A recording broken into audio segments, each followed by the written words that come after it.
55ல சொன்னீங்க. 25 வயசுல ஆறவங்களுக்கு 55 வயசுல ரிட்டயர் ஆகணும்னா என்ன பிளான்னு சொன்னீங்க. எனக்கு இன்னும் கம்மியா 50 வயசுலயே ஆகணும். அவங்க லேட்டா தான் ஸ்டார்ட் பண்றாங்க. ஆனா சீக்கிரமா முடிக்கணும்னு நெனைக்கிறாங்க. ஸோ அவங்களுக்கு எதுவும் பிளான் இருக்கா சார்? ஸோ 2 கோடி வேணுமா? இல்ல 2 கோடிய விட அதிகமா தான் வேணும். அவங்க ஸ்லோவா தான் ஸ்டார்ட் பண்றாங்க. ஃபாஸ்ட்டா முடிக்கிறாங்க.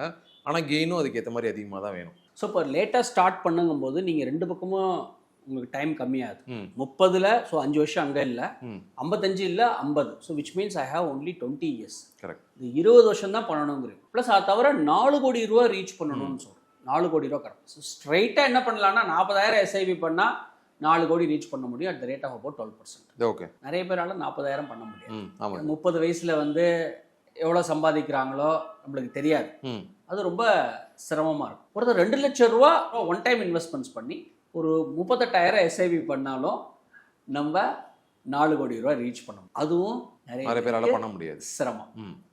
ஒருத்தர் 22,000 ரூபா எஸ்ஐபி ஆரம்பிச்சு வருஷம் 10% ஸ்டெப் அப். ஓகே. அது எல்லாராலையும் பண்ண முடியும். 24,000, 26,000, 27 இந்த மாதிரி ஒரு 20 வருஷத்துக்கு பண்ணீங்கன்னா 4 கோடி ரூபா ரீச் ஆக முடியும். இன்கேஸ் அவங்களுக்கு 2 கோடியே போதுன்னா அதில் அப்படியே பாதி பண்ணிக்க வேண்டியதான். 40,000 எஸ்ஐபிக்கு பதிலாக 20,000 எஸ்ஐபி பண்ணுங்க. சிம்பிள்.